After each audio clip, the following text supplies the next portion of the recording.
So just reading that billboard kind of gives you the chills, right? Because AI is taking over the world, and it is taking over certain jobs, especially on the blue collar sector, which is programming and other things, finance. But are they reliable?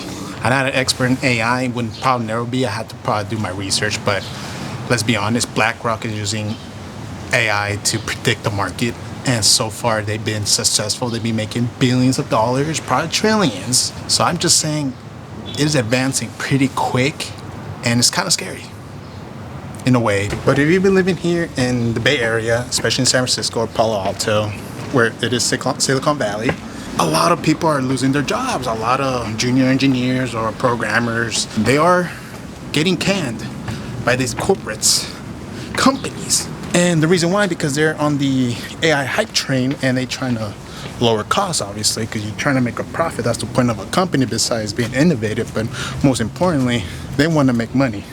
And the only way to do that is to fire people, really. You know, an example, Facebook, aka Meta, by May 20, they're going to fire at least 8,000 employees, technically 10% of their workforce. The reason why they pour billions of dollars just to build the metaverse that they were trying to accomplish. And guess what? Nobody's using it. I don't know one single person in my social group that actually uses Meta's metaverse game at all. So they wasted so many resources, and guess what? They have to suck it up and deal with the losses, and the only way to do it is by firing people. That's it. And it's sad because there's so many talented workers there at Facebook, aka Meta, but the companies are so reckless trying to ride the wave of the NFT metaverse world. And there's so many good uses for AI. A lot of companies are using it to find cures for disease that we are not able to do it at this moment.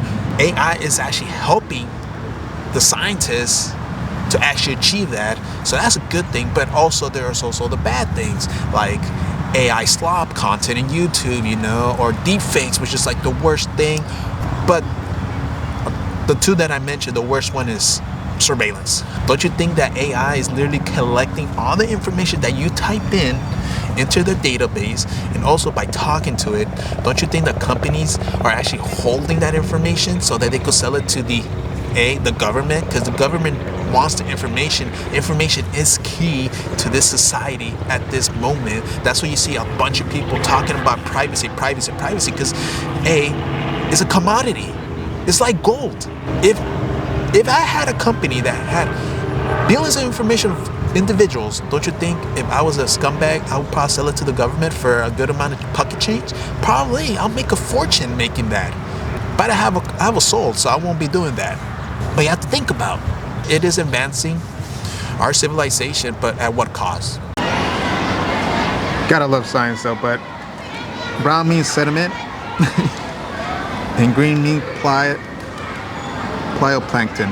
When I was a kid, I used to love to go to the Academy of Arts, or the Emporium pretty much, and learn about the ocean, because back when I was a kid, I was obsessed with sharks, especially orcas. But I just love anything about the ocean. Like, one of my goals was to actually I actually wanted to explore the deep ocean actually, but it never happened because I never pay attention to school really. And I wish I kind of did, because maybe my life would be more different, more exciting. Like trying to explore and discover new species. That was my main goal. Like, who knows? The deep ocean is not that explored. Like, there's a lot of that we have to cover.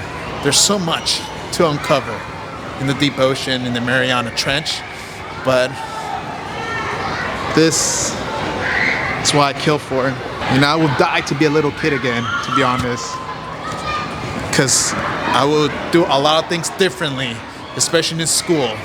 But as technology advances, us as humans, we crave for it, you know? We crave for advancement, but we should not let it control it.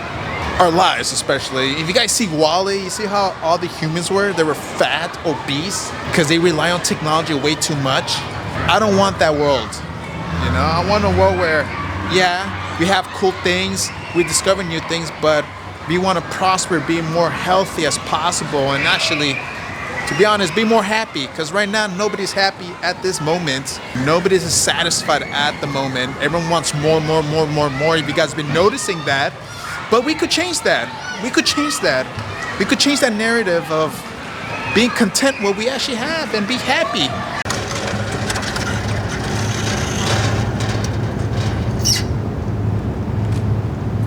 But not everything is negative. Not everything is doom and gloom. Like, there's ways to combat this. There's way to actually claim our sovereignty, really, is to really stop fighting with each other and actually work with each other and let our ego aside and let's improve our environment.